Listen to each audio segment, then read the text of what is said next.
మల్కాజ్గిరిలో art of living foundation ఆధ్వర్యంలో 1000 సంవత్సరాల నాటి సోమనాథ జ్యోతిర్లింగానికి ప్రత్యేక పూజలు జరిగాయి.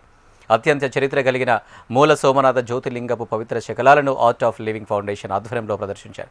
ఇక జ్యోతిర్లింగ దర్శనానికి భక్తులు పెద్ద ఎత్తున తరలివచ్చారు. అనంతరం ధ్యానం, దివ్య సత్సంగం నిర్వహించారు.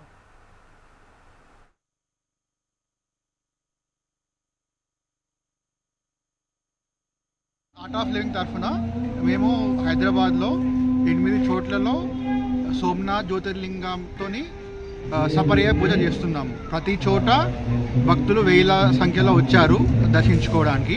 అయితే ఈ సోమనాథ్ జ్యోతిర్లింగ హిస్టరీ చూస్తే మనకి 1000 సంవత్సరాల క్రితం అంటే 1024 ADలో మహమ్మద్ ఆఫ్ గజ్నీ దాన్ని ఏం చేశారు, దాడి చేసి దాన్ని డిస్ట్రాయ్ చేశారు. అది మనకు తెలిసిందే. దాని తర్వాత ఏం చేశారంటే అక్కడ ఉన్న పూజారి వాళ్ళు దాన్ని తీసుకొని ఏవైతే ఫ్రాగ్మెంట్స్ ఉన్నాయో వాటిని ఒక లింగం రూపంలో చేశారు. అలా 11 లింగాలు తయారు చేశారు. వాళ్ళు అది తీసుకొని వాళ్ళ మాతృ స్టేట్కి వెళ్ళారు, తమిళనాడుకి వెళ్ళారు. తమిళనాడుకు చెందిన అగ్నిహోత్రి బ్రాహ్మణులు అనమాట. సో వాళ్ళు వారసత్వంగా 1000 years దానికి పూజ చేస్తూ ఉన్నారు. అయితే 1924లో అంటే 100 సంవత్సరాల క్రితం వారు ఏం చేశారంటే కాంచీపురంలో శంకరాచార్యుల వారి దగ్గరికి వెళ్ళి ఏమి చేయాలని అడిగారు.